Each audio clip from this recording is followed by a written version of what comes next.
Yes, my people, today I'm going to show you how to do the screen shake effect. This is a cool effect that you can do. We don't need no plugins. Very simple, very easy, and very effective. Let's jump straight into it. This is a music video that I shot for an artist called Emeka. He's a Spanglish artist. I'm going to leave the link in the description below. Let me know if you want to learn any other effects that I did in that video. First thing we're going to do is listen for the kicks in the music. So I'm just going to listen. So first thing you guys need to do is we need to go to new item and we need to go to a new adjustment layer. Press OK. I'm going to drag this adjustment layer over the top of your clip. Now what we need to do is really make our adjustment layer quite small. I would say around 5 frames. So let's just check. 1, 2, 3, 4, 5. I'm going to shorten it up to this point. Make sure your adjustment layer is selected. Go to your effects panel and type transform effect. You're going to drag that transform effect over your adjustment layer. Next thing you need to do is click the stopwatch for position and scale. This will add a keyframe. Now let's move 1 frame forward. And the next thing I'm going to do is increase my scale by 10. And I'm going to change my position. So I'm going to drag this down. So you want to make sure you're at the top of your clip.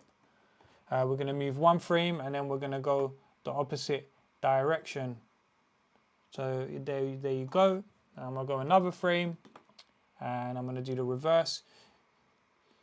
You don't just need to go up and down. You can go side to side. But for this, I'm just going to go up and down. A little tip here is to add a little bit of motion blur to this. And to do that, you need to go to your shutter angle, and I would advise you to go halfway, so go about 180, and it will add a bit of motion blur. You don't really want to go to 360. 180 is a perfect way to do it. All right, and now that's your screen shake effect. So what I'm going to do is now I'm going to add it over the kicks. So if I want to duplicate this, you can literally press and hold the option key, click it and drag up, and then just move your clip, you know, over the kicks.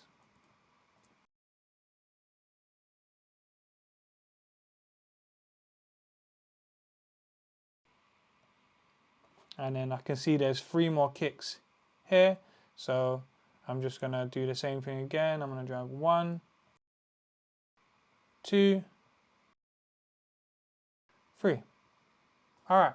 So yeah, this is the shake screen effect, guys. Have a look. So yeah, guys, if you like what you saw, please like, comment and subscribe. And if you have any questions or any help, just leave me a message and I'll get back to you guys. Have a blessed day, my people, and I'll see you at the next tutorial.